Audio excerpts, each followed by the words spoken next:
What's up, everybody? Hey, I just wanted to jump on here really quick. Oh my God.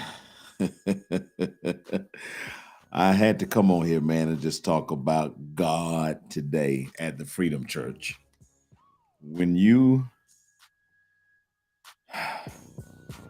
see God just show up and show out, it is truly a life changing experience. And, I'm not new to this, I'm true to this. I've been in and around the church for a minute now.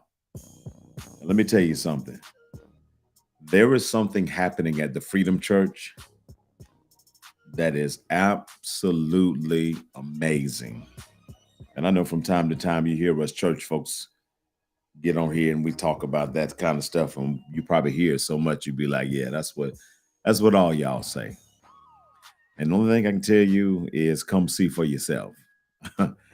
I am just that confident because, man, what we're experiencing has been so consistent that I want you to come see it for yourself. Come feel the presence of God. Come see people open up to God. See people embrace church in a way that some thought was not possible. And I am just absolutely in awe of what God is doing. And I get a front row seat to this, man. Every week, Sundays, on Wednesdays, whenever we gather, there is something amazing happening. And I just wanted to come on here today, man, and just talk about what God is doing. We had two phenomenal guests at the Freedom Church today. One was Miss Jalen Fan, who came and blessed us with her gift of praise dance. And what I love about Jalen, man, her spirit is just, it's authentic, it's real, it's genuine, it's refreshing. I think my wife told me today she's 24 years old. She looks like she's barely 18 or 19. But man, her spirit is just so beautiful. And then when she gets on the platform and her music is going, it's like she becomes whatever the message is, whatever the music is, whatever the song is, they become one. Man, when I tell you that sister minister today, wake up. Oh my God. I felt it from the top of my head to the sole of my feet. I felt it and I enjoyed it tremendously. And I want to thank you, Jalen, if you're watching this, for just being a part of our Youth Sunday, being a part of our service more than anything, and blessing us with your gift. It was just a wonderful, wonderful time we had together. And then our other special guest was Coach Marquise Westbrook, head coach of the Warner Robins Demons football team, back-to-back state champs. And Coach said so many wonderful things today. Man, his message was so on point. He talked about the prodigal son, and he parlayed that into, where we are today as people and youth wanting to really get out and try to live life and try to be things that they aren't ready to be, and thinking that they're ready for the world, but really not mature enough, not disciplined enough. And man, just the message was just truly a blessing. And thank you, Coach Marquise, for your friendship, brother, more than anything, for the connection that we have. Mad respect for you, bro. You and your son blessed us today with your presence. Your wife and your daughter couldn't make it, but hopefully your whole family will get a chance to come check us out and fellowship with us again in the future. And it was just awesome. After Coach ministered, I took the stage and felt led to do an altar call for young people who were ready to embrace their identity and who were just willing to abandon this foolishness of trying to be like everybody else and following the followers and following the crowd and following the foolishness. And I made an altar call. I made an appeal for just those young people who were ready to step up and embrace their own identity, to be who God had called them to be. When I tell you they came, they came. And we had such a time of power and prayer and presence that it was just absolutely beautiful. And after that, God said, I got one more thing I want you to do. And I said this to the group that was standing before me. I said, some of you all are going to be able to go back and have a seat, but some of you are going to need to stay. And the ones that need to stay, I want you to stay only if you've been struggling with suicide and you've been battling with suicidal thoughts, suicidal desires. Today's your day to be delivered. And let me tell you something. The ones that remained felt another overflow of God's presence as we individually ministered to them and laid hands on them and spoke life to them. And man, I saw spirits of heaviness be lifted. I saw tears of joy, tears of acceptance, and boys and girls. It was a beautiful moment on the altar today. And someone recognized that we saved some lives today. That we literally, I'm not talking about metaphorically, I'm not talking hypothetically, that today we saved actual lives, because some of those young folks were on the precipice, they were on the verge of taking their own lives because of the pressure, the peer pressure, the problems, the bullying, the being picked on, the constant squeeze to be like everybody else. And today they received an identity, they received permission to be unique and to be who God had called them to be and to own it, to walk in it unapologetically. Oh my God. Man, I told the church today, boy, I felt so high after the altar call, boy. You thought I was smoking some weed or something, but I had not smoked any weed. I don't smoke weed. God is the high that I need, and he just keeps taking me higher and higher. And I just had to get on here today, first of all, to say, God, thank you. I want to do it publicly. A lot of times I like to do it privately. I want you to see me all over the world praising God, a man who loves God unapologetically, unashamedly. I love God. And I love it because of what I'm seeing he's doing in the lives of other people. The 80/20 project is a game-changing God idea. Somebody asked me today after the service, how did I come up with this 80/20 project and what is it? And I said, well, I didn't really come up with it. God gave me the 80/20 project. We fast the month of January at my church. And the entire month while we were fasting, I was asking God, what do you want us to do now? And what do you want us to do next?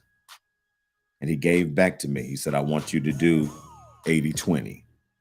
I said, okay, God, what is 80/20? He says, this year, I want you to focus 80% of your ministry and 80% of your budget on young people, 20% on everything and everybody else. And I said, yes, Lord. And when I tell you, man, it was the best thing I ever did. I've seen God move in just the span of 2 months. And the second month's not even over, but I've seen God move in such an incredible way in this short amount of time, just because we've said yes and we've hit the ground running. We are ministering to young people on a day-to-day basis, not just on Youth Sunday, not just once a month, not just twice a week. We're ministering to youth every single day, encouraging them, empowering them, speaking to the very issues that they face each and every day. And God is moving and using it tremendously. We just secured 15 haircuts for 15 boys, and they'll be able to get a haircut once a month for the rest of this year, absolutely free. And then today we did it again for single moms who have sons, and we'll get them enrolled in our program and get them booked and set up. And I'm just excited. We're working on something for our girls where we can take our young, beautiful girls and get their nails done, get their feet done, pedicure, manicure, get their hairs done, get their hair done. We just want to take them and love on them. Our church is on the north side of town. And if you know anything about the north side of Warner Robins, Georgia, it is probably the most impoverished, most low-income Title I school side of town in Warner Robins, Georgia.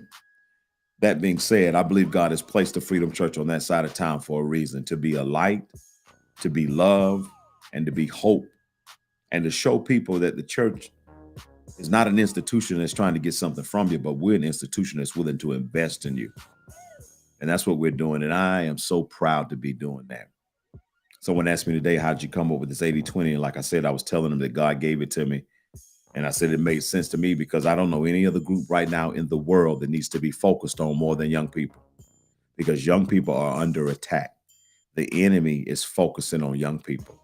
And the church has got to go to that same front line on the battlefield and say, hey, if you're focusing on them, we're going to focus on them too. We're going to snatch back the ones that you think you're going to take from us. And it's a war. It's a war. But it's a war worth fighting. And I was telling them at the church today that the church cannot continue to do what we have done in the past, especially when you look at youth and you see the youth are in a worse state than they have been. We can't keep doing the same programs. We can't keep having the same youth Sundays. We can't keep having the same outreaches. We can't keep doing the things that we've been doing. We have to do something different. And really, the youth will tell you what they need. They'll tell you what they're longing for. Absence of fathers is a big issue. Peer pressure is a big issue. Drug pressure is a big issue. Pornography is a big issue. Most of our kids in middle school are indulging in pornography almost every single day. Why? Because they have these cellular devices that we have given them so that they can stay in touch with us. And unfortunately, those cellular devices and these iPads, if they're connected to the internet, they can expose children to a world that they're not mentally prepared for, let alone spiritually prepared. And I've got kids, man, that are battling pornography addictions in middle school. Catch this, boys and girls. I got kids battling drug addictions in middle school, some in elementary school. And this is right up under our noses. Boys, hear me now, and girls. And the list goes on. I've got kids struggling with depression, struggling with suicidal thoughts, struggling with not fitting in. And this issue of fatherlessness, oh my God, it is really the impetus behind a lot of the behavior that we're seeing with our boys and our girls. And I am just somebody that's willing to put my money where my mouth is. I'm willing to stand in the gap, and I'm willing to forget about myself. I'm saved. I'm set. I'm good. So every word ain't got to be for me. Every sermon ain't got to be for me. I'm secure. But I think it's time that we, the body of Christ, need to cater to the children, cater to the youth, because they are the future. And the devil knows if he gets our youth, he's got our future. So while we're hucking and bucking and jumping and shouting and having a good old time at church, like church as usual, our kids are being snatched up by the devil. And they're right there in church with us, but they're not being ministered to and fed to, and they're not being focused on. It's one thing to minister to them, but when you make them a priority and they know they're a priority to the level that you are the most important thing in our church right now, you are the most important thing on our agenda. You're the most important thing that we're going to do this year. It has an impact that I've never seen on young people. It's almost like their eyes become open and they say, man, we really do matter. Y'all investing 80% on us. We're having 2 and 3 youth Sundays in 1 month. Where do they do that at? And why are we doing that? Hey, 80/20, 80%'s got to go to the youth. And I'm so thankful. Let me say this publicly. I'm thankful that God allowed me to start the Freedom Church 14 years ago. And I'm thankful that he has blessed me with church members who are mature enough to say, Pastor, go get them. I am so blessed to have moms and dads and grandmothers and granddaddies that saying, Pastor, not only do we want you to go get them, we want to go get them with you. And they're literally saying, okay, we're good, Pastor. You don't have to preach every sermon to us. Everything you do ain't got to be for us. We're secure. Let's go get these young people. If you want to have 4 youth Sundays in 1 month, we're going to be right here. We ain't going to stay home. We're going to be right here. And we're going to adjust, Pastor, as you cater to them. We're going to be mature. We're going to adjust. and we're going to let you do what God has called you to do. And we're here to help you. We're here to love them. We're here to reach for them together because they are the most important people right now. And I just want to thank you. I want to say thank you to every Freedom Church member. And y'all forgive me if my sentences are not complete and my periods and my commas aren't falling in the right place. I am dog tired. But I've never been one to use being tired as an excuse. God has done so much in my life, and He's done so much today that I just had to get on here and give Him glory. Um, and I wanted to do it publicly, so that those of you that follow us want you to be updated that God is doing great things. And I'm hoping that if you don't have a church home, and this is my opportunity for you, I'm extending an opportunity for you. Oftentimes when church people ask people to come to church, it sounds like somebody's begging somebody or somebody is in dire need of somebody. My approach is different. If you don't have a church home, I'm trying to give you an opportunity. I'm trying to give you an opportunity to do something with your life that actually makes a difference. To wake up in the morning and say, you know what? I'm doing something important because I'm making the way better for this generation that we love to criticize. But sometimes we're slow when it comes to coming up with solutions. We're slow to standing in the gap. We're slow to getting down on their level, putting them on our backs, and then taking them to the mountain so they can see that there's more to this world than getting drunk, having sex, having babies out of wedlock, flunking out of school, and becoming less than one could have become. We take them to the mountaintop and we show them how beautiful this world is and how beautiful this world can be. We show them that you can be successful and happy. We show them that you can have good, healthy relationships. We show them that you don't have to be like anybody else except for the person that God created you to be. We put them on our backs and we take them to the mountaintop and we say, look and see. Look and see what you can have if you just focus. And I'm going to leave it right there because I'm full, I'm excited, and I'm tired. But if I'm going to be tired about anything, I want to be tired for doing the work of the Lord. Guys, there's something happening at the Freedom Church, and I'm just excited. Thank you to those of you that are part of it. Thank you to everybody that came out today and invested your time and helped us love on young people. Thank you for every person that after the service, you put your arms around a young person and you encourage them to make sure that none of them left that church without being affirmed, without being encouraged. I love you so much for doing that I am indebted to you. Let's continue to push. Let's continue to love.